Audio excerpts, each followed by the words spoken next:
The ambulance should not have felt like a heartbeat, but Larkin Morellis swore she could feel one under her palm as she pressed it flat to the dented hood. Faded olive drab flaked beneath her fingers like old leaves. A stenciled white cross, lopsided with time, had bled into the paint until it looked like a ghost of itself. Still visible, still a promise. This wasn't a pickup she could flip in a weekend, or a motorcycle she might coax back to life with a new carb and a lot of cursing. This was a 1942 Dodge WC-54, long box, wartime springs sagging, stretcher fittings rusted in place. It had been left behind a grain elevator outside Magnolia Bend, Kansas, as if forgotten on purpose. She listened to the wind inside the cavern of its body, to the hollow clink of a dangling latch tapping softly against a rib of metal. The town behind her carried faint sounds, the thud of a shop door, the scrape of a broom across a sidewalk, Friday traffic sighing along Main. People were moving on with their lives. Larkin was standing with a past that refused to move. Before we jump back in, tell us where you're from. If this story moves you, please subscribe. Tomorrow I have a special story for you. It felt ridiculous to speak the line aloud in the empty yard, but she'd promised herself she'd get better about it. The on-camera asks, the channel cadence, the ritual that fed the thing that fed her shop. She wasn't just a mechanic anymore. She was a mechanic who told stories. And sometimes the stories kicked like horses. She added, a little softer, as if to the truck itself, "If you've got a story, I'm listening." Under her boots, dry weeds crisped.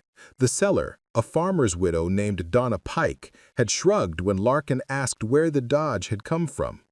"Cousin brought it back after the war," Donna had said, squinting at the horizon like answers might be printed on the sky.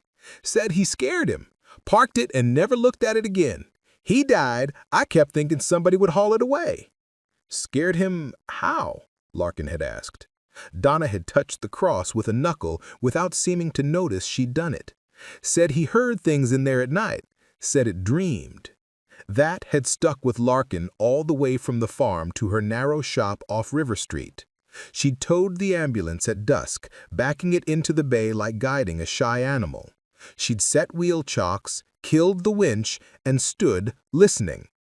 Old machines often made night noises as metal cooled, tinks and creakles and the sighing release of tension. But this sounded different. Even now, in daylight, in a world of sensible errands and grocery lists, the strange gravity of the vehicle had not released her. "Okay," she whispered, fingers finding the seam of the hood.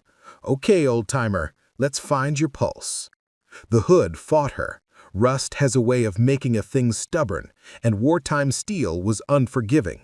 Larkin leaned in with the particular patience she reserved for resistant bolts and grieving people. "I've got time. I've got all day." A relapse catch finally gave with a sound like a reluctant breath. She lifted. The smell hit her. Old oil, canvas gone sweet with mildew, the high mineral tang of iron filings, a faint medicinal ghost that might have once been ether. Under the hood, a flathead 6 lay like a sleeping animal, block number stamped clear as a birthmark. She read it out loud, the way she always did, the way her father had before he left, the way her mother had once teasingly called incantations. T214, 4-bolt main, stamped in 42. Her phone sat in its little tripod on the bench, red light blinking, but she didn't look at it. Her attention was for the truck. She touched hoses that felt like brittle snakes, cracked cloth braid wiring, a generator that had fused to its bracket. On each hinge was a line of blackened grease that had hardened into a faxy fossil. Every place her palm landed, she found a story thrown down and left. A field weld done in a hurry, a cotter pin replaced with a bent paper clip, a copper washer not meant for this engine hammered into duty anyway. The ambulance had been kept alive the way soldiers keep one another alive, by refusing to surrender to the rules of what should be and doing what could keep the heart moving one more mile. As she worked, she noticed the paint beneath the grime in a few protected places. under a lip behind a bracket near the firewall. The olive tone there was richer, almost green as wet moss. Someone had hand-painted something small and curved near the hinge on the driver's side. A poppy petal? No, a full bloom, faded to a thumbprint of red. Larkin leaned closer. Around it, someone had stenciled small initials, H.V. H.V., she murmured, tasting the letters like a suspicion. She eased around to the passenger side and set a knee on the running board. It did not simply admit her weight, it accepted it. She felt the quiet flex of steel, the old compromise between strength and fatigue. Through the open side door, the wagon's long box yawned. Dust turned the air to thin milk. The stretcher rails gleamed dully, those parts that steel had protected from the wet slicing air of the plains. The two canvas litters were still there, rolled like dormant snakes in their brackets, their straps stiff as bones. On the interior paneling, someone had scratched names with a knife point until the list had become a palimpsest. Brenner, Cates, Dutch, Voss, Leland, Red, Powell. On the rear door, a single word, home. She swallowed. The word hit her throat like a spoonful of cold water. She climbed in. The box swallowed the outside world. Her boots made a hollow noise on the ribbed floor, and the sound came back to her delayed, as if the space itself had to remember how to answer. She ran her hand over the upper stretcher rail and felt under the patina the slight, deliberate smoothness of a place where a palm had polished it from repetition. How many times had a corpseman reached here? How many elbows? How many men had ridden in this space and counted rivets to keep their fear from overflowing? Larkin was not a person prone to ghosts, but she felt a pressure behind her eyes, a presence like a held breath. She exhaled carefully and reached up to the latch that would release the upper stretcher frame. The latch didn't want to move. She oiled it with the little bottle she kept in her pocket and tried again. The second time, it grudgingly gave. The stretcher frame sighed down an inch and stopped. Something had wedged in the gap. Larkin put her fingers into the shadow between the two slats. Her fingertips found paper. It was a dry, layered texture, stiff and fragile, like onion skin left in a cupboard too long. She pinched and teased, telling herself gently, "Easy, easy, don't tear." The sheet came free in a tiny snow of aged dust. She held it in the light. It was a half page from a field register, printed in tiny letters with blanks filled in by a steady hand that long ago shaken itself into history. Triage, 14 June 44, Sector 5, evacuation priority, red. Names, units, injuries. A column marked final disposition, a phrase that made Larkin's skin pebble. Next to a name that jumped, Voss, Harland, field medic, lacerations, shrapnel to left thigh. Final disposition, return to unit. She turned the paper over and found a charcoal line drawing of a flower in the margin, done impatiently, like someone had been told to wait and had refused to waste the time. The petals were too careful for a bored hand. Someone had drawn this because they were trying to hold something near. Below it, in pencil script so faint she nearly missed it, "Not all red is blood." The ambulance moved. Not much, just the feel of a weight shifting somewhere deeper in its body, as if a sleeper had turned. Larkin's breath caught. She put her palm on the upper stretcher frame and let the sensation pass through it into her. "Okay," she said, softly, a voice she used for engines that would not start and frightened dogs, and a customer once who had cried in her office without warning. "Okay, I've got you." She worked the frame another inch and felt the resistance again. Not paper this time, metal. Her fingertips touched a lip, cold and thin. The edge of a box fitted into the narrow space between stretcher and wall. She could not see it. The angle was wrong, the light all wrong. She slid to her knees and peered. cheek pressed to the cool paneling. There, a seam, hairline and clean, where no seam should be. "Who hid you?" she whispered, "and why here?" Getting to what was going to be mean work, she backed out, gathered tools without breaking the strange hush, and appraised the fasteners. Wartime hardware had a language. She could read it. These screws had been loosened before, decades ago, and then deliberately cinched down, their slots slightly marred by a hand that cared enough to be careful and strong enough to win anyway. She opened her palm and felt the press of the tiny blister the screwdriver would raise. She welcomed it. The body needs little proofs. Screw by screw, she gave the ambulance back its breath. The panel came away in a sigh of resin and mildew, and a smell she had not been ready for. A faint sweetness beneath the medicine and rust, the ghost of something human. Old soap, wool, letters carried in a pocket too long. She leaned in. The box was not factory. Someone had carpentered it from a scrap of crate, miters tight enough to impress her. A hinge, handmade and ugly, had been added with 3 irregular rivets that had not entirely agreed with her job. Larkin smiled despite herself, admiring competence where she found it, briefly forgetting the tightness in her chest. She pressed the tip of her screwdriver into the hinge pin and pried. The pin squeaked. The sound went up her teeth. Movement at the open bay door made her turn. A man stood in the break outside, a silhouette big as a barn door. He was a rectangle of coat and shoulders and hat, and then he was a face, shadowed and careful, and then he wasn't shadowed at all because he stepped inside. He removed his cap. The hair beneath was white and clipped stubborn. His eyes were the color of softened slate. He stared at the cross on the ambulance the way a man might look at a headstone that had his own name on it.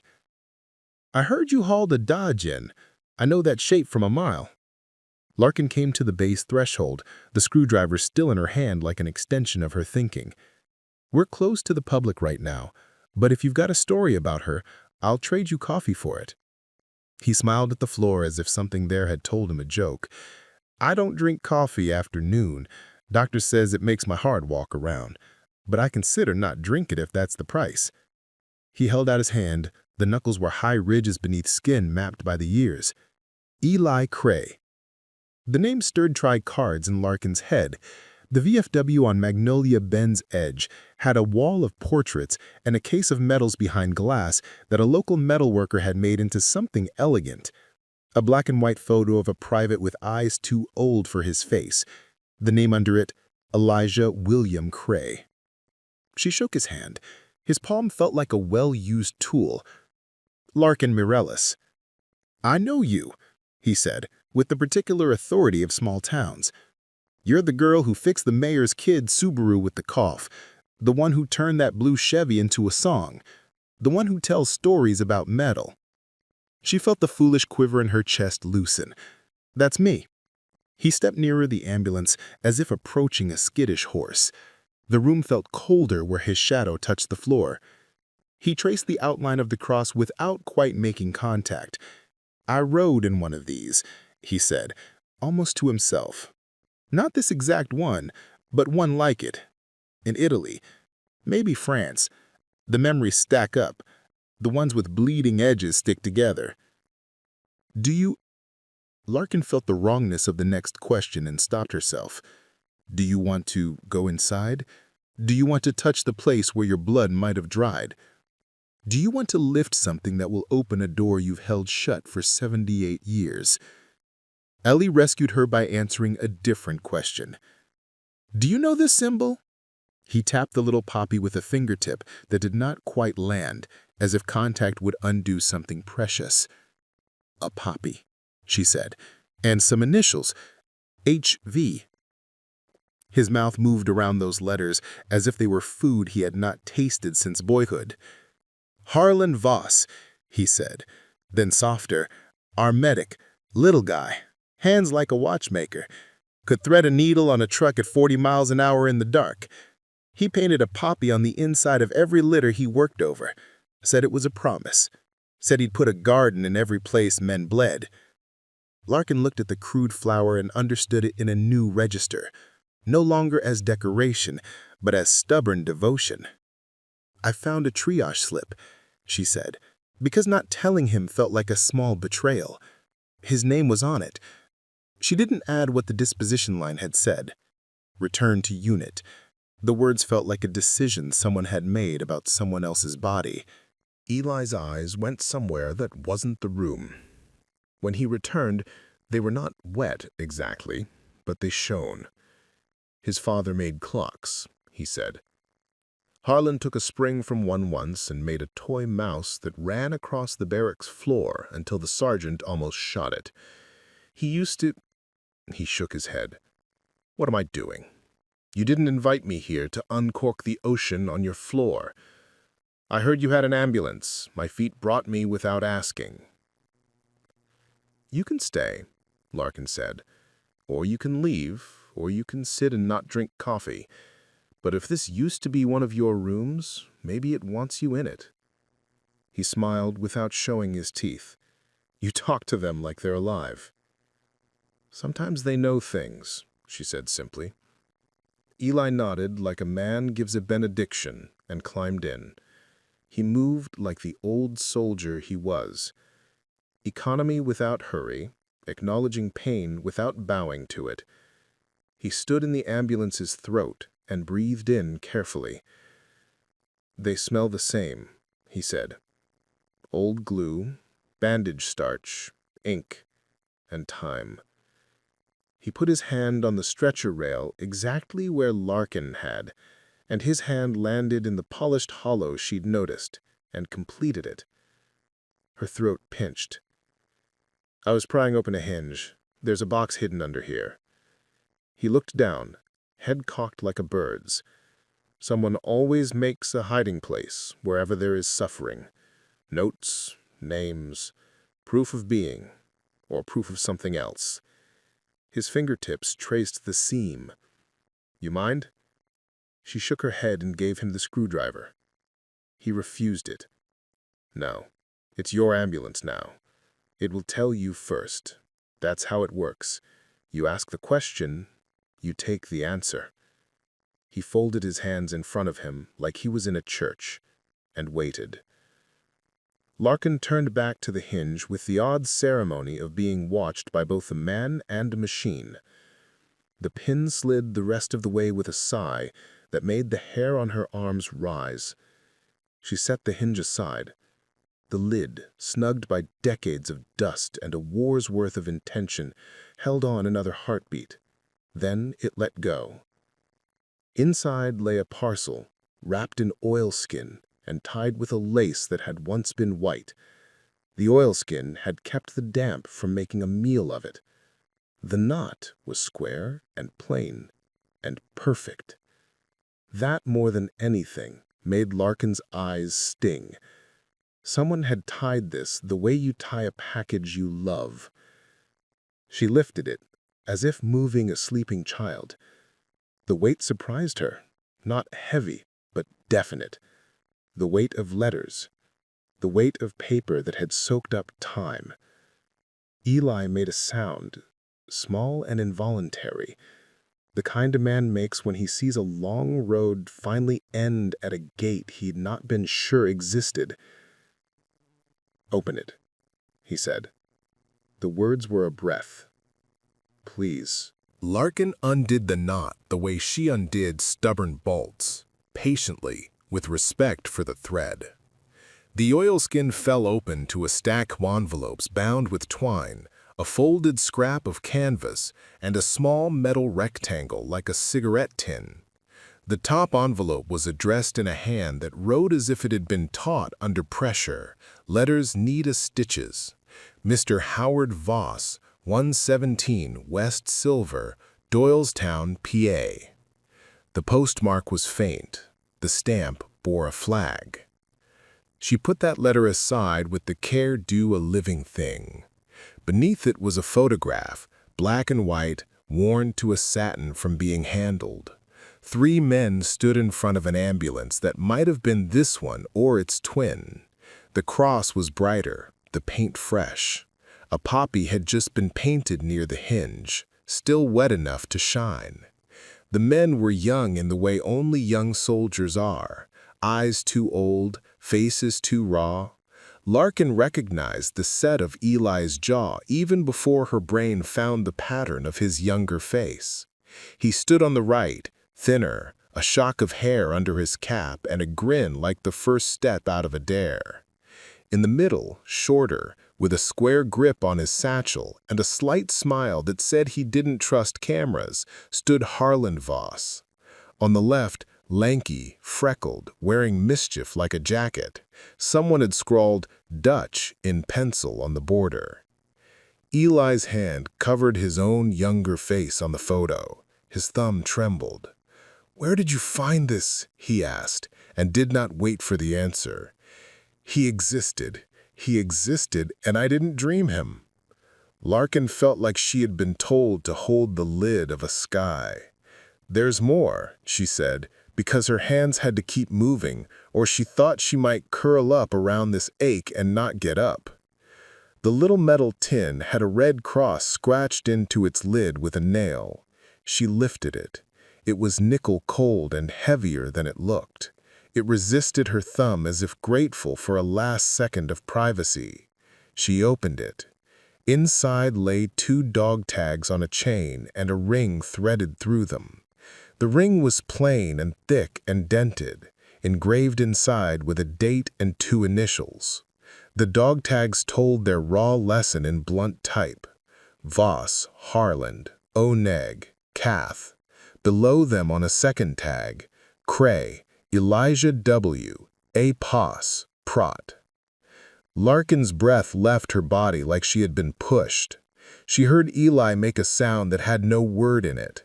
His hand went to his throat in the universal reach for a thing that has been carried there, a chain, a token, a proof. His own tags were not around his neck. He had put them away a long time ago, but here they were anyway, twin to the ones he'd left in a box under his own bed. She looked up. "Eli?" "He kept them," he said, almost to the ambulance itself. "He kept mine." His laugh made her skin ache. It carried joy and fury and apology, and the knowledge that neither joy nor fury nor apology ever finished the job. He stopped. He said if we got separated, he'd keep mine as a promise, bring them back when we got home. Larkin turned the ring over. The inside was engraved, HV, RM, 7/13/43. The date lived on her tongue like a difficult truth. "Who's RM?" she asked. Eli let the question circle. He reached into a pocket and took out an old man's folded handkerchief. He did not use it. He unfolded it and refolded it as if it were an argument.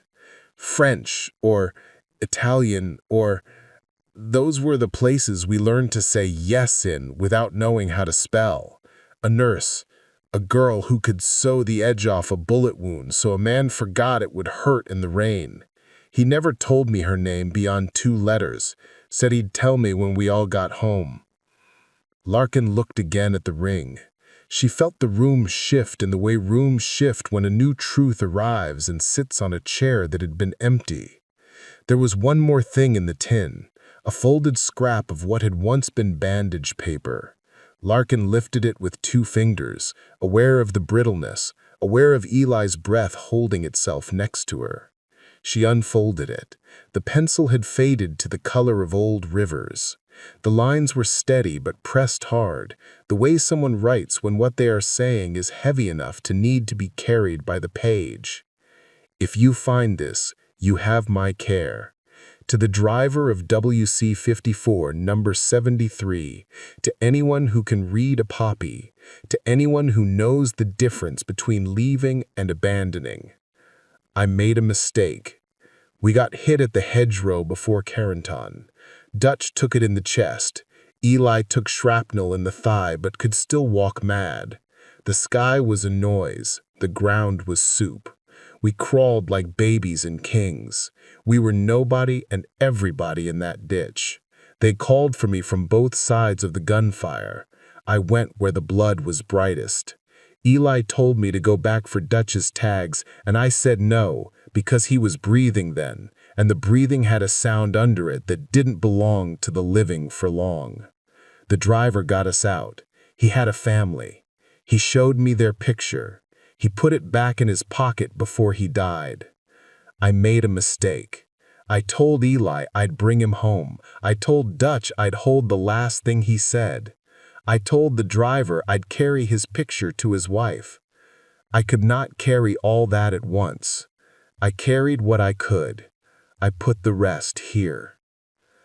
Eli, if this gets to you, know I kept your tags because I needed to remember how to want to live. When I traded mine to a man with the same blood type so he could go home instead of me, after the wrong list got made in a field full of mud, it was because he had a reason I did not. If I'm wrong, let my wrong lead you right. RM, if you find this, I will still be where you told me to wait. The tree with the wound in the trunk that looks like an eye, the farmhouse with the iron rooster, the mile marker with the number 12. I am not a man who breaks promises. If I do not come, I have been kept. The paper trembled between Larkin's fingers. She understood it as a confession and a map, as penance and as instruction. She felt the itch along her forearms when a problem was not a problem anymore, but a calling. Eli was crying without sound. He had made a fortress of his shoulders a long time ago, and the fortress had found its floodgate now, quiet and absolute. He pressed the heel of his hand to his eye and laughed once a man laughs at his own surrender. He was always trying to make the world neat, he said, seam to seam, knot to knot. He would try to fix dying like a tear in a shirt. Larkin put the letter down because her hands had begun to shake. The word traded landed like a hammer. A wrong list, a switched identity. The thing people said in bars and movies like a twist, but here it was on paper, written by a hand that sewn flesh. She reached back into the box's dark. Her fingers found more than wood. They found another seam, deeper yet. A second compartment hidden under the first. It was barely a whisper in the carpentry, a hairline shift in grain. Whomever built this had been a man who thought in layers. Wait, Eli said, but she was already wedging her fingernails in. The thin panel gave. Larkin slid it aside and reached inside until her arm was buried past the elbow. Her fingertips knocked against something cylindrical and cold, rolled and caught on a chain. She drew it out. A narrow cylinder the length of her palm, dull metal, worn satin by fingers that had long ago let go. A short chain was looped through two drilled ears, as if the thing had once been worn against a chest. Someone had scratched a cross into one end with the determined impatience of a nail. This story took us a long time. If you like it, subscribe. Now back to the story. Larkin rolled the cylinder in her hand. Its lid was a friction cap, not threaded, and stubborn in the way of lids that had made vows to stay shut. She worried it with her thumb until it sighed and let go. Inside, tight as a secret, was a curled strip of something black and glossy with a brown spine. Film. She felt her pulse answer the idea of images held in the dark for 8 decades. Beneath the roll lay a folded rectangle of paper, gone the color of tea. She tipped it into her palm. Printing bled through where rain and time had once tried to devour it. She opened it gently on her knee. A photograph fell out and landed face down on her thigh, like a bird stunned against a window. She flipped it. A woman looked back at her, hair pinned under a kerchief, eyes steady, mouth almost smiling, a baby on her hip wearing a sweater with a missing button. A man's arm entered the frame from the left, hand on the woman's shoulder. The rest of him had been cut off by whoever had taken the picture in a hurry at the start of a road. On the back, in square hand, M. Dunn and Kit, Abilene, 43. Bring this to them if I cannot. Eli's fingers tightened on the stretcher rail until the old, polished hollow accepted the shape of his grip perfectly. The tendons stood out, his lips parted, but no sound came. Larkin could feel the air change around his memory, how a past moment had walked into the bay wearing boots. "Driver," Eli said the word as small as a bead swallowed wrong. "He showed us that picture, stuck it in the visor when he drove. Said his little girl pulled his ears when she was a baby, and now he felt wrong if they didn't hurt. Dunn. Mike Dunn. We called him Dunny." His laugh snapped off and returned as a breath. "He asked me what I'd do if I lived. I told him I'd plant trees. He told me he'd fix his fence." Larkin looked at the handwritten line again, at the plea you could read from the shape of the letters even if you closed your ears. "Bring this to them if I cannot." The words lay on her palm as heavy as copper. She swallowed and found that her own voice had taken on a rasp. Eli said, "Is Abilene 2 hours?" "An hour and 40 if you take the old road and don't mind the county pretending to fix it," Eli said automatically, because a man's geography lives in his bones even after everything else migrates. His eyes were full in the way of eyes that had suddenly been given a gate to a field they thought was gone. "I didn't keep the promise. I gave it to Harland to keep while I bled, and then the world did what it does to promises." Larkin looked at the ambulance's dark interior that smelled like bandaged starch and time, at the poppy painted near the hinge like a pulse, at the box that chose her hands to be the ones to open it. The story had set its hook. She felt herself lean forward, that little weight transfer the body does when it commits to a thing with its whole grammar. "We can keep it now. We can start." They did not move immediately. Part of keeping a promise is knowing its shape. Larkin slid the film back into the cylinder and capped it, the metal clicking home with a sound like a tiny latch catching in a huge room. She put the photograph into a clean rag and folded it once, twice. She glanced to the envelopes, to the ring, to the twin dog tags cooling on the ambulance floor. "What about these?" "They come," Eli said. He touched the ring with a knuckle, the way men touch the names on monuments, because they cannot bear the weight of their palms on all that stone. "All of it comes." Larkin did the small things that make big things possible. She patted the tin and the letters in a shallow parts bin with shop towels and set it on the passenger seat of her pickup like a person.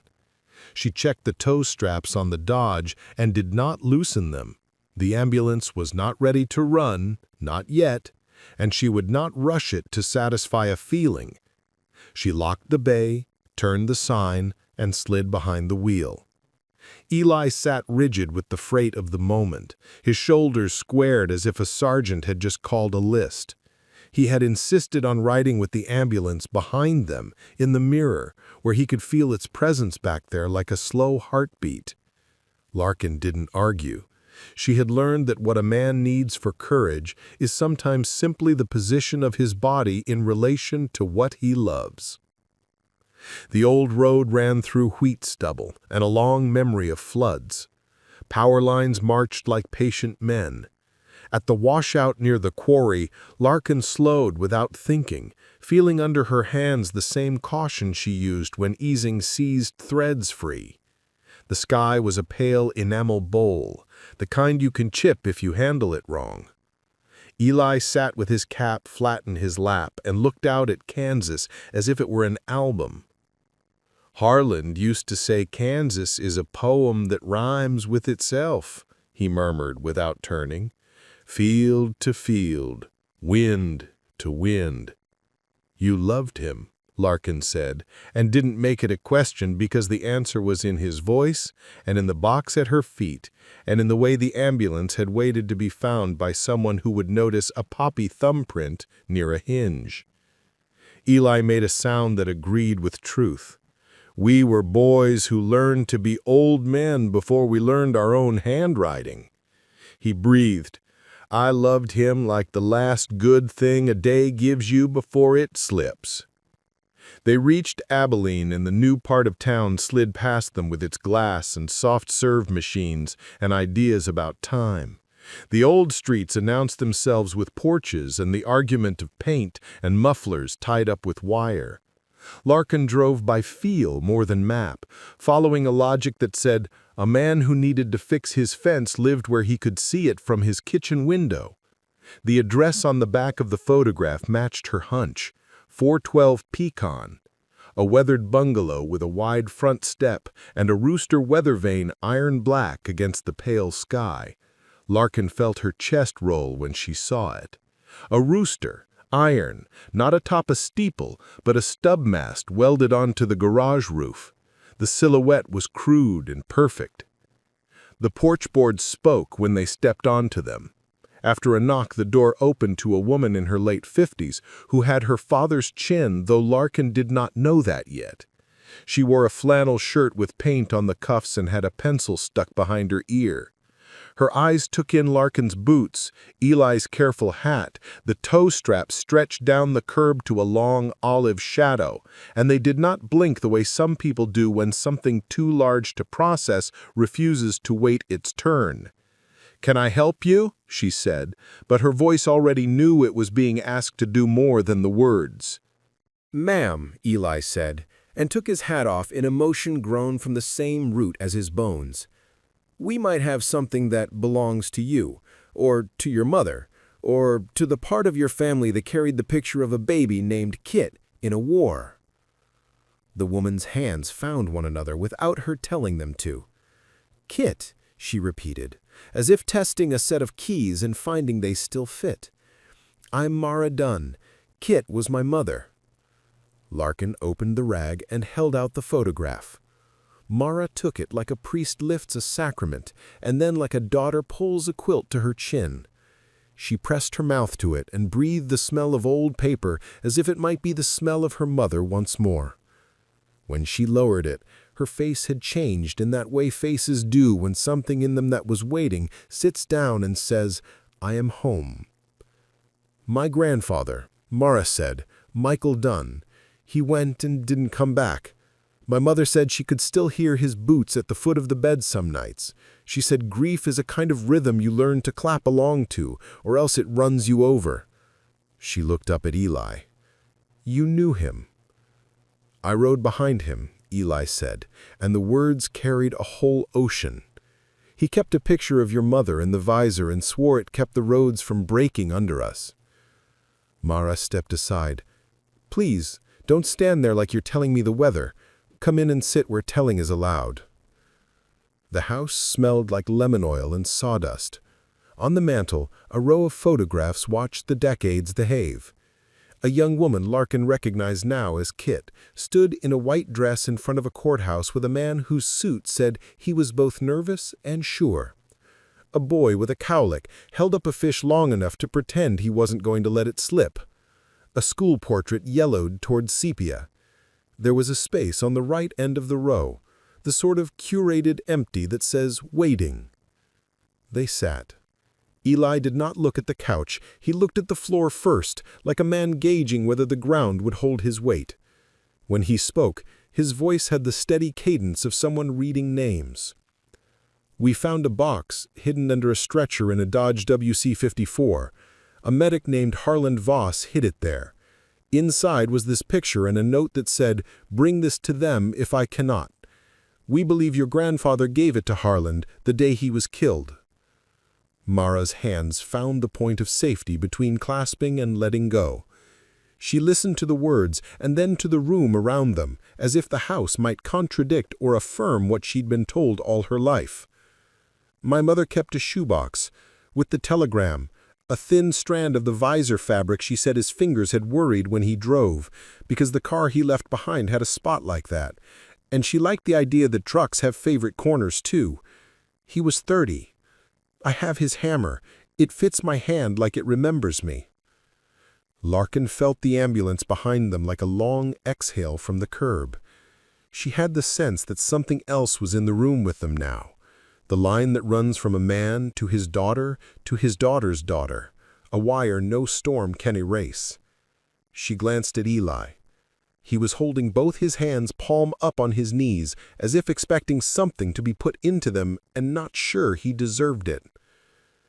"There's more," Larkin said, because the tide had carried them here, and leaving the rest unsaid would insult both the living and the dead. She told Mara about the Dodge tags, about the ring, about the letter that admitted a wrong list, and a trade, and a promise made too wide for one man to carry alone. She told her about the film canister they had not yet unspooled because some secrets should first be delivered to the people to whom they belong. Mara listened with her whole body. "A medic," she whispered, touching the poppy with 2 fingers where Larkin had set the box lid on the coffee table, her eyes tracing the thumbprint bloom painted in a war 40 seasons older than she was. "Harland. My mother used to say his name like a stone in a pocket. Said she'd heard it when she was small because my grandmother liked the sound. She worked at the depot some nights, helping sort packages no one would open. War changed her hands." "We could have brought this yesterday," Larkin said, her voice low in the way of confessions. "But yesterday we hadn't found it. Today is what we have." Mara's laughter came out as a sob's cousin. "That's the truth, isn't it? Today is what we have." She reached for Eli's palms, set the photograph in them, and covered his hands with hers. "You brought my grandfather's road back into this house," she said. "If there is anything else, it is welcome." They opened the little tin together. Mara's finger brushed the chain and snatched back, the way you do when you encounter a living thing where you expected an artifact. She laughed, apologized to no one, and tried again. She held the tags up so that the blunt type caught a slant of winter afternoon light and threw it back. She read the names aloud. Voss, Harland, Cray, Elijah W. And the sound of them built something in the room that had not been there a minute before. A small chapel, maybe, roofed in attention. Eli reached, hesitating as if he did not trust his right to touch his own name. Mara placed the tags around his neck herself, the motion sure and strangely ceremonial. "You're the only person I've ever met whose name lives in our house," she said. "It seems right to return it to its address, even if only for a minute." He closed his eyes and his chest tagged the chain with a sigh. When he opened them again, they were wet. He did not wipe them. He let the world see. The veteran cried and the room did not look away. The photograph on the mantel that had been waiting seemed to lean forward in its frame. The folded paper from the cylinder was a letter addressed in the same square hand as the photograph's back. It began without salutation, as if the writer had rehearsed this in his mind so many times that names had ceased to be the way in. "If this reaches a done, know that I was the one who took the picture that lived in your driver's visor. We took fire at the hedgerow." He told a joke in the noise. It was about fences, and about how they only keep honest cattle at home. He drove us out of a ditch that had decided to become a river. He was hit after we had passed what I will call the worst of it, because I cannot find a better word and do not wish to. I could not save him and save 2 others at the same time, so I saved the 2. I put the picture in this place because I promised him I would. If you want to curse a name for it taking too long to arrive, curse mine. I deserve it. H. Voss, Medic, 29th. No curses arrived, only breath. When the house had absorbed the weight of the letter, Mara rose. She crossed to a hallway and returned with the wooden box whose lid had been carved with a poppy by someone whose hand wished to be more skilled than it was. She set it on the table and opened it. Inside lay a telegram's blunt words, a lock of hair in a paper twist, a strip of visor fabric, a button with a chip, a nickel with a hole drilled near the edge. On the underside of the lid, someone had pasted a small paper rooster clipped from a feed store calendar. Larkin undid the knot the way she undid stubborn bolts, patiently, with respect for the thread. The oilskin fell open to a stack of envelopes bound with twine, a folded scrap of canvas, and a small metal rectangle like a cigarette tin. The top envelope was addressed in a hand that wrote as if it had been taut under pressure, letters neat as stitches. Mr. Howard Voss, 117 West Silver, Doylestown, PA. The postmark was faint. The stamp bore a flag. She put that letter aside with the care due a living thing. Beneath it was a photograph, black and white, worn to a satin from being handled. 3 men stood in front of an ambulance that might have been this one or its twin. The cross was brighter, the paint fresh. A poppy had just been painted near the hinge, still wet enough to shine. The man was young in the way only young soldiers are, eyes too old, faces too raw. Larkin recognized the set of Eli's jaw even before her brain found the pattern of his younger face. He stood on the right, thinner, a shock of hair under his cap and a grin like the first step out of a dare. In the middle, shorter, with a square grip on his satchel and a slight smile that said he didn't trust cameras, stood Harland Voss. On the left, lanky, freckled, wearing mischief like a jacket, someone had scrawled Dutch in pencil on the border. Eli's hand covered his own younger face on the photo. His thumb trembled. "Where did you find this?" he asked, and did not wait for the answer. "He existed," he whispered. "He existed and I didn't dream him." Larkin felt like she had been told to hold the lid of a sky. "There's more," she said, because her hands had to keep moving or she thought she might curl up around this ache and not get up. The little metal tin had a red cross scratched into its lid with a nail. She lifted it. It was nickel cold and heavier than it looked. It resisted her thumb as if grateful for a last second of privacy. She opened it. Inside lay 2 dog tags on a chain and a ring threaded through them. The ring was plain and thick and dented, engraved inside with a date and 2 initials. The dog tags told their raw lesson in blunt type. Voss Harland, O negative, Cath. Below them, on a second tag, Cray Elijah W, A positive, Prot. Larkin's breath left her body like she had been pushed. She heard Eli make a sound that had no word in it. His hand went to his throat in the universal reach for a thing that has been carried there, a chain, a token, a proof. His own tags were not around his neck.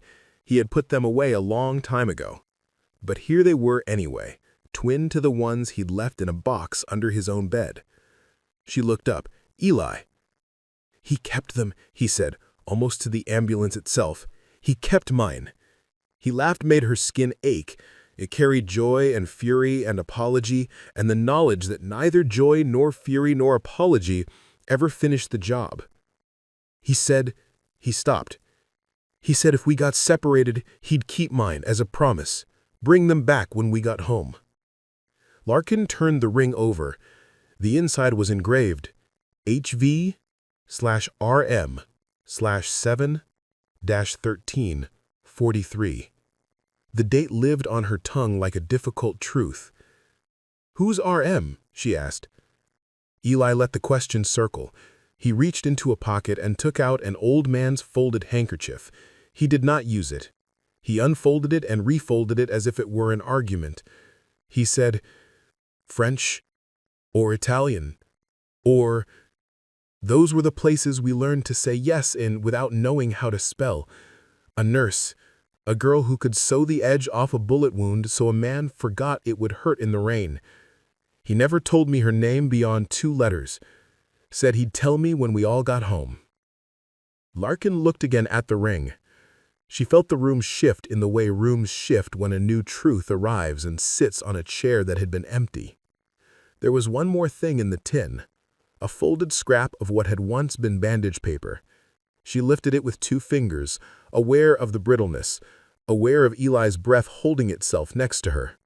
She unfolded it. The pencil had faded to the color of old rivers. The lines were steady, but pressed hard the way someone writes when what they are saying is heavy enough to need to be carried by the page. If you find this, you have my care. To the driver of WC54 #731, to anyone who can read a poppy, to anyone who knows the difference between leaving and abandoning, I made a mistake. We got hit at the hedgerow before Carenton. Dutch took it in the chest.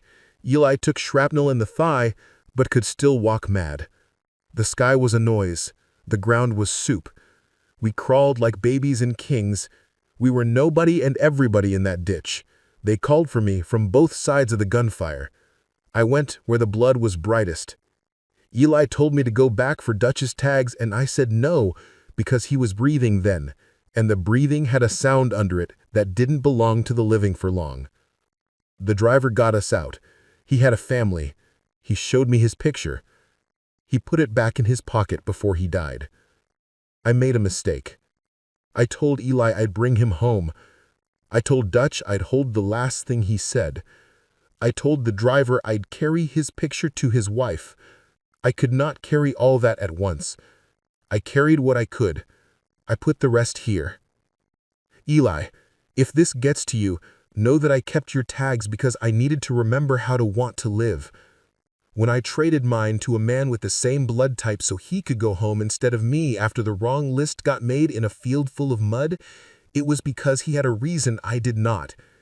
If I am wrong, let my wrong lead you right.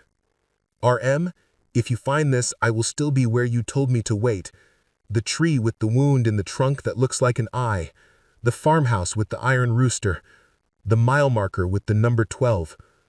I am not a man who breaks promises. If I do not come, I have been kept. The poppy is a patron saint of stubborn things. Follow it. H.V. The paper trembled between Larkin's fingers. She understood it as a confession and a map, as penance and as instruction. She felt the itch along her forearms when a problem was not a problem anymore, but a calling. Eli was crying without sound. He had made a fortress of his shoulders a long time ago, and that fortress had found its floodgate now, quiet and absolute. He pressed the heel of his hand to his eye and laughed once the way a man laughs at his own surrender. He was always trying to make the world neat, seem to seam, knot to knot. He would try to fix dying like a tear in a shirt. Larkin put the letter down because her hands had begun to shake. The word traded landed like a hammer. A wrong list, a switched identity, the thing people said in bars and movies like a twist, but here it was on paper written by a hand that sewed flesh. She reached back into the box's dark. Her fingers found more than wood. They found another seam, deeper yet, a second compartment hidden under the first. It was barely a whisper in the carpentry, a hairline shift in grain. Whoever had built this was a man who thought in layers. Wait, Eli said, but she was already wedging her fingernails in. The thin panel gave. Larkin slid it aside and reached inside until her arm was buried past the elbow. Her fingertips knocked against something cylindrical and cold, rolled and caught on a chain. She drew it out. My grandmother put this together, Morris said, but my mother kept it alive. She used to say, a box like this needs fresh breath now and then, otherwise it goes to sleep so hard you can't wake it. Will you, she put her hand on the new photograph and the tin, will you let these stay here tonight? I'll bring them back to you tomorrow if you need to keep them for whatever you're doing with the truck, but I would like them to meet the room. They should sleep in their house, Eli said softly. We can fetch them for the next part of the road in the morning. He looked at Larkin. The question was in his eyes the way a route is in a map you fold and unfold until the creases are worn thin. We should go to the other promise, he said, to RM. Larkin nodded. She felt the metal taste of a plan form on her tongue. RM could be a continent away. Or 2 streets, Mara said, unexpectedly. She had moved to the mantel and lifted a picture from its spot 2 frames from the waiting space. It was a photograph of a nurse pinning a poppy to a boy's lapel at a county fair in 1948. My mother took me there when I was little and said the nice lady used to write letters for soldiers. The caption says, Renee Marchand, Red Cross. She married a man from here and ran the clinic on Walnut for 20 years. Larkin felt the room roll under her, the way floors roll under you in old bookstores when you find a name that doesn't fit in your mouth until it does. Renee Marchand. R.M. The ring in the tin with the date that had made Larkin's voice fail, 7/13/43.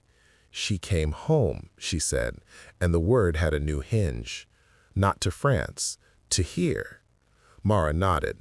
She died the year I married, but her husband's sister is still alive out by Salt River Church. The Iron Rooster, Eli said, remembering the letter's words and the old picture of the weather vane on the garage outside where they sat. A farmhouse with an iron rooster. Mara laughed, quick and astonished. The Chastains welded one up there during the war when the men went off and the women took the shop. Some said it was to scare bad luck away. Some said it was to tell planes where home was. We should go now, Larkin said, because sometimes the only way to honor a map is to walk it while its ink is still wet in your palm.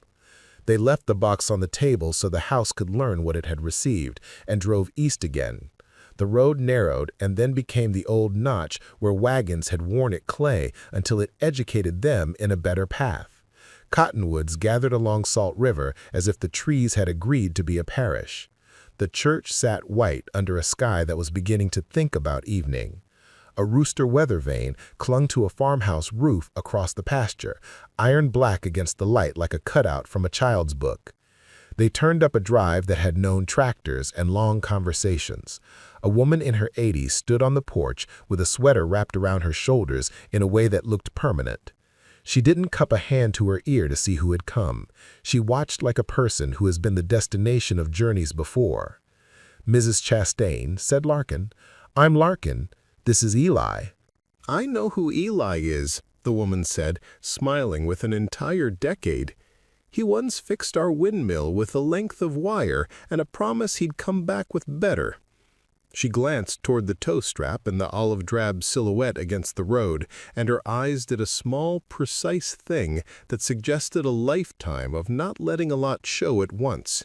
And I know what that is, or what it was, or what it will be again. We're looking for Renee Marchand, Larkin said, or for the place she left a promise. Mrs. Chastain's face did a thing Larkin had not seen on a living person, an expression like something opening in the wall of a cave to reveal a tree that had grown there in secret, complete and green. Renee, she said, and it was not like a name, but like a weather. Come in and sit where the floor remembers her steps.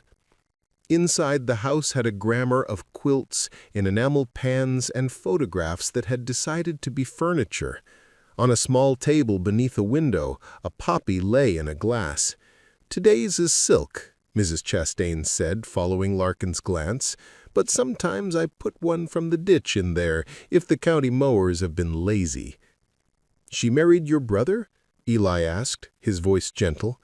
My cousin, Mrs. Chastain corrected, which made her mine in the way that matters more than papers. She came to Kansas because the world had made a noise too loud to live in, and a soldier here wrote to her like a river. They were happy for the kind of length that makes a calendar worth keeping. She carried a ring on a chain under her blouse that she never talked about. Once, when she fell asleep in the porch swing after a long clinic night, I saw it. I was a girl. I thought it meant some other history had not finished with her. She smiled toward the window where the iron rooster kept its eye on the weather. She kept a box in the church attic. She led them across the pasture, the 3 of them walking in sync with the way fences and long friendships set a pace. The church door gave, and the sanctuary accepted them with the smell of old wood and new dust. The attic stair was steep. Larkin went first and felt the angle of the steps under her feet, like the tilt of a question toward its answer. In the heat under the roof, among old pageant costumes and a crate of hymnals with missing notes, there was a trunk. It had been painted white a long time ago by someone whose brush had been more faithful than tidy. A poppy had been painted on the lid, the red still stubborn. Mrs. Chastain set her hand on it the way you set a hand on a sleeping dog before you speak its name. She told me I would know when to open it, and that the person who needed to lift the lid would bring the sound of an engine that knows how to listen. She looked at Larkin with a tenderness that startled and steadied her. "I reckon that's you." The hasp wasn't locked. It was fastened with wire bent into a decision. Larkin slipped the twist free and lifted.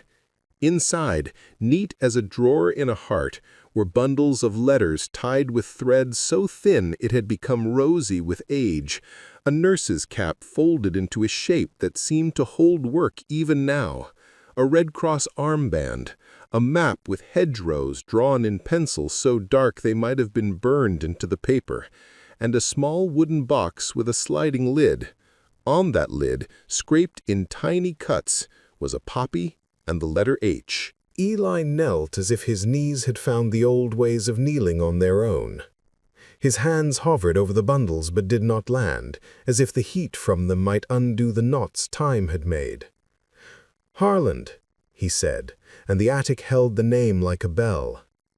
Larkin slid the little lid aside.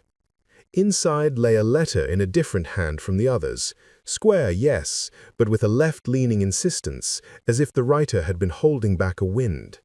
It was addressed R.M. Larkin looked to Mrs. Chastain.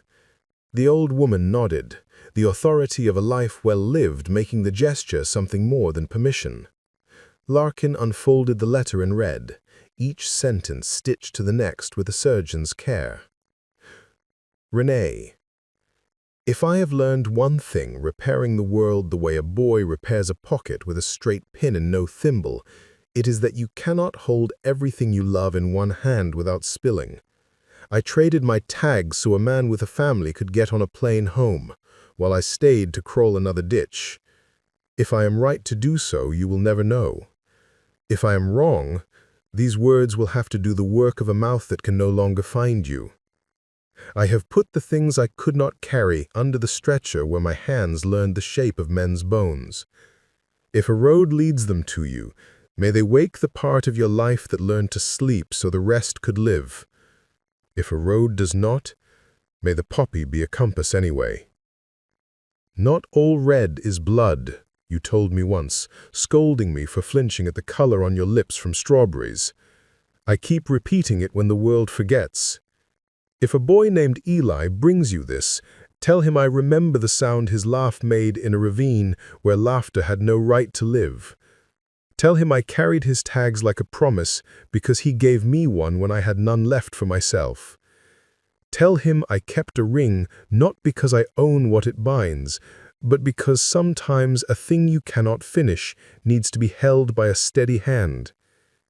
I will wait where the road ends if I am allowed to wait anywhere. H.V. By the time Larkin finished, the attic was aweather. She felt the pressure behind her eyes, the velocity of something old, finally given permission to move. Mrs. Chastain set a finger on the nurse's cap and smoothed an imaginary wrinkle as if her hand had been trained by years of smoothing away pain. Renee used to say that sometimes you finish a story by beginning another one starring the same objects in better hands. She looked at Larkin. What are you going to do with the truck? Make it breathe, Larkin said, the answer landing in her mouth with the confidence of a bolt that seats right. Let it carry these things into rooms that forgot they were connected. Take it to the parade not as a relic, but as a promise on wheels. Drive it to the places the letters remember. Eli's smile was small and catastrophic. Garden the road, he said. Harland would like that. They carried the trunk down into the sanctuary, because heat is not a place to make decisions that matter. They read a few more letters, the ones written on stationery that said Doylestown Public Library at the top and smelled of pencils, the ones written on lined paper torn from a school notebook where someone had once practiced the letter S like a snake. They did not devour them, they tasted. Lives are not meant to be finished in an afternoon. By the time they stepped back into the pasture light, evening had set itself to the work of making gold. The iron rooster took on an outline that made it look like it might jump and crow. The ambulance on the road beyond the fence looked as if it had been painted there in another century, and it only now realized it could join the current one again. Tomorrow, Larkin said to the air, and to the men whose names had sat in boxes all this time, we restore. Tonight, we put the promises where they belong. They returned to Abilene with the little wooden box that had the letter for Renee, because some things need to touch the room that grew from them. Mara opened her door before they knocked, as if houses learn the step of the people who carry them stories. "Tell me," she said, and they did. And she did not ask questions with question marks at the end. She asked them with a set of her jaw that translated to, "And then what did you do with the thing you were given?" They worked. They gave the ambulance the gifts of patience and parts. When the time came to seat the rebuilt carburetor, Larkin's hands did the little dance she loved most in her work. A twist, a thumb press, the flourish of a wrench in a space that made room for it if you asked politely. She turned the key to the on position and waited for the fuel pump's dry clack to find wet rhythm. She pulled the choke. She set her palm on the dash. "Will you?" she asked aloud, and did not feel foolish at all. "Will you try?" The first cough was old paper. The second was a grandfather clearing his throat. The third caught. The Flathead song came into the room like a voice that had been quiet for far too long and was embarrassed by the attention but glad to be heard. It idled with a lopsided beat and then found center the way a man finds the aisle in a dark theater by the slope under his feet.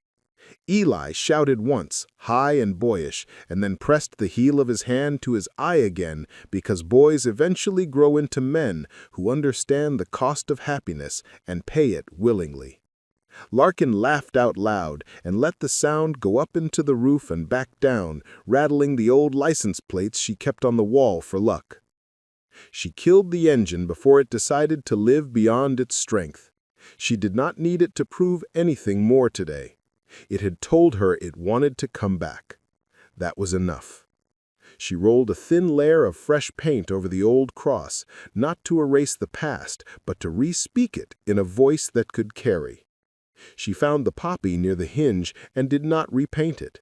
She let it be stubborn and old. She added a tiny second bloom next to it in her careful hand, and under it, in pencil, on the inside where only the men and women who rode inside would see, "Not all red is blood." They took the ambulance out in the afternoon because roads need to be reminded what a thing feels like on them. Larkin drove with both reverence and competence. The brakes whispered about their past life and agreed to cooperate. The gearbox, asked politely, gave her second without too much complaint. Men on porches stood. A boy on a bike lifted one hand as if in salute without knowing why. At the light on River Street, a woman reached out and touched the side of the truck with her fingers, as if it were a calf needing reassurance, and then looked apologetic until Larkin smiled at her and the apology collapsed into a grin. They passed the VFW. Men came out like a weather. Some had canes that had taught them patience. Some had shoulders that had never quite laid down and went to sleep again after they came home. The ambulance idled, and the men gathered, and someone's mouth realized it had been waiting to say, "I remember that smell," for 40 years. "Tomorrow's the parade," someone said, a voice that had the mayor in it, even if the jacket didn't. "You bringing that?" "If she wants to go, she'll tell me tonight." "She's telling you now," Eli murmured, and the truck's idle rose a hair as if agreeing. That night, Larkin stood in the bay alone after Eli had gone home to sit with his late wife's quilt and let the day drain into it. She set the little tin and the film on the bench. She cut a slip of black bag to act as a darkroom and unspooled the film into a develop tank. She poured, swayed nature's chemistry, watched time become image in a tray that smelled like a sixth-grade science fair. When she hung the film to dry, the negatives already told her their story in silhouette. In the morning, she printed 3 frames on the old enlarger she'd bought at a rummage sale because she liked rescuing things that rescued time. The first showed Harland with the poppy brush between his fingers, looking at the camera like he had been caught doing a good deed he had been trying to keep secret. The second showed the driver, Mike Dunn, with his hand on the visor and his mouth open, mid-joke, the picture of his wife and baby clipped above him. The third was not in the ambulance at all. It showed a tree with a wound that looked like an eye, and a farmhouse with an iron rooster on its roof, and a woman in a Red Cross uniform standing with her back to the camera and her head turned as if listening for the sound of an engine. Larkin brought the prints to Mara and to Mrs. Chastain. They held them as if taking turns with a newborn and laughing at the strange noises it makes. The VFW printed one and slid it into their case where the metals looked like the backs of tiny turtles. The town contracted around the pictures and then opened like a fist, finding it could be a hand again. The parade day dawned with sun that felt like it had been ironed. The ambulance's tires had agreed overnight not to leak their air as much as they could have. The engine decided to start the second time instead of the fourth. Larkin braided her hair like she did when she needed both hands and all her attention. Eli wore a suit that creaked slightly when he moved because it remembered routine. Mara pinned a poppy to his lapel with fingers that did not shake. They rolled to the lineup. The high school band tuned like a flock of bright, startled birds. Fire engines preened. Children ate sugar with the intense attention of worship. Larkin backed the ambulance into place between a tractor that had taught 3 generations to plant straight and a group of widows holding photographs that had learned to sit in frames and be the right size for hands. When the parade stepped off, the town stood up inside itself. The ambulance moved at walking pace, the flathead's rhythm matching knees and canes. Larkin felt the wheel talk to her, and she answered. Men touched 2 fingers to hairlines they didn't have anymore. Boys lifted their chins and tried to learn something that could not be taught and must be caught like a cold. The truck passed the courthouse and the church and the hardware store where the bell over the door had counted more greetings than a body can hold in its mouth at once. It passed the spot where, later, 2 more photographs would be taped to the window and left until the tape yellowed, Harland painting a poppy and Renee facing the road with her head turned for an engine that had finally come. Halfway through the route, the ambulance's engine stumbled. It coughed the way old men cough before they curse. Larkin's hand went to the choke and the throttle and the wheel all at once. She felt the panic try to stand up inside her, and she told it to sit down and let her work. She coaxed, she listened, she offered a touch more fuel, a whisper less air. The engine found itself again, embarrassed and proud. The crowd cheered without knowing they had just watched a small resurrection tucked inside a large one. At the reviewing stand, the mayor doffed his hat. "On behalf of a town that remembers," he said into a microphone that made him sound like the radio, "we thank Miss Larkin Myrels for restoring not just an engine, but a vein, and Mr. Elijah Cray for bringing us back a man named Dunn we only knew sideways, and Mrs. Chastain for keeping a nurse named Renee from drifting away into the fog." The applause had the sound a river makes when it throws its shoulders into a bend and decides to keep going. After, they did not go home immediately. The Flathead was warm and happy, and the day had more miles in it. They drove the ambulance to Salt River Church and parked it under the cottonwoods. They carried the little wooden box up the aisle and left it on the first pew, because that was where the light fell like a hand. Larkin set the ring on its lid. "You kept this," she said to the woman in the photograph, with her head turned in the direction of engines, and to the man who had loved her with a steadiness that had outlived him, and to herself, which was perhaps the hardest. Eli went to the window and looked out at the iron rooster. He laughed once, softly. "I planted trees," he said, for the driver who had asked him and never heard the answer. "Harland, I planted them." He turned back. "Renee," he said into the empty church that did not feel empty at all. "We came." They stood in the quiet without trying to improve it. That night, Larkin wheeled the Dodge into the bay and let the door down and leaned her back against it, as if to hold the night out with her shoulder while she caught her breath. The ambulance clicked to itself as hot metal becomes less so. The poppy near the hinge glowed a little in the lamplight, and she knew it was not an illusion because memory really does phosphoresce if you stand with it long enough. Her phone buzzed where she'd left it on the workbench. A comment on the video she'd posted 2 days earlier, a quiet clip of her palm on the faded cross and the engine waking. The comment was from a handle that was clearly a machine's guess at a man, a string of numbers and a name. "I think that ambulance carried my father in Italy," it said. "His name was Leland. He used to drop poppies in the margins of letters." Larkin looked at the names knife-scratched inside the box, and there it was, Leland. She felt the universe do that thing it does when it approves of your plan and shows you by moving the furniture a little when you're not looking. She typed back with hands that had been taught by wrenches to choose the right amount of force. "Come by the shop tomorrow. Bring what you have. We'll compare the dents." She cleaned her hands in the sink the way she always did at the end of a day that had asked a lot of them. When she looked up, her face in the shop mirror was not more beautiful or younger or anything stories promise, but it was more hers. The line that had been in the middle of her forehead since the afternoon her father left because the army or the bottle or the road called louder than the kitchen, it was less sure of itself.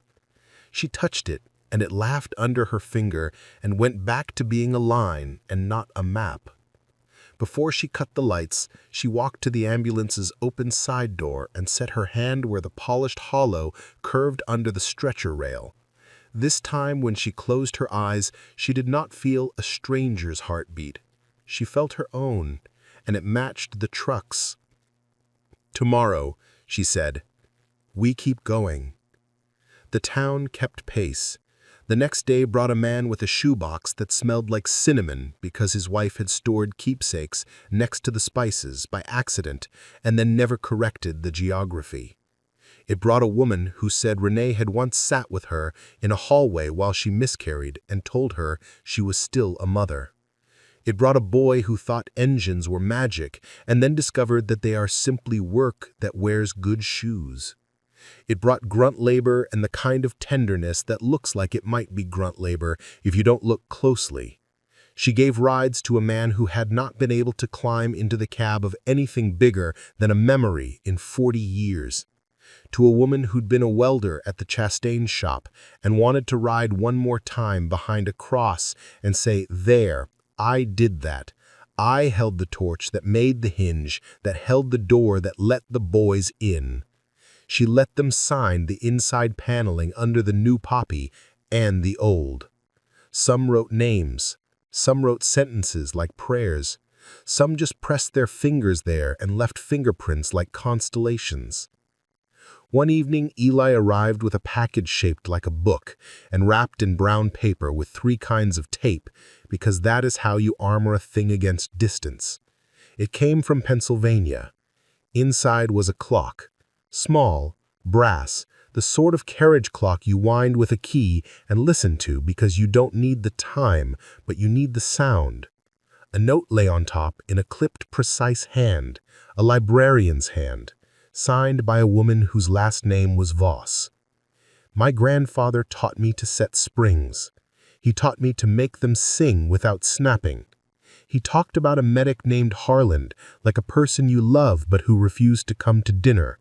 He told me if a poppy ever grew in my mailbox, I was to send this to whoever planted it.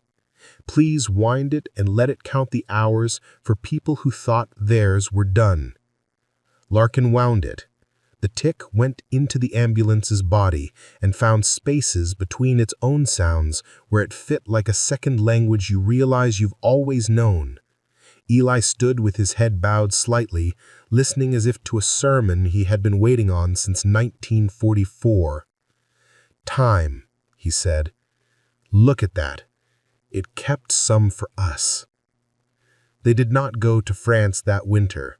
The town did not have an appetite for planes just then, and neither did Eli's legs. But they wrote, and the letters were answered, and photographs of a hedgerow with a tree that had an eye in its trunk arrived folded in envelopes that had crossed the sea under the watch of people who still understood the weight of paper. In spring, if spring came kind, and the money Larkin had set aside in a coffee tin multiplied the way hope sometimes does when it hears the right song, they would go. On a night that the weather radio promised would be ordinary, Larkin sat in the shop floor with her back against the ambulance tire, her knees up, her hands quiet for once. Eli snored softly on the creeper, a rag over his face, the chain of his dog tags making a fine domestic music against the metal as his chest lifted and fell. The clock ticked. The cross shone in the small light she'd left on, not for them, but for the room which had earned it. She thought about the words she had written under the poppy, and about the first time she'd laid her hand on the hood and felt the fake heartbeat that turned out to be her own wanting something it had not yet named. She named it now. Not restoration, not even rescue. Witness. The work of saying, "I see you.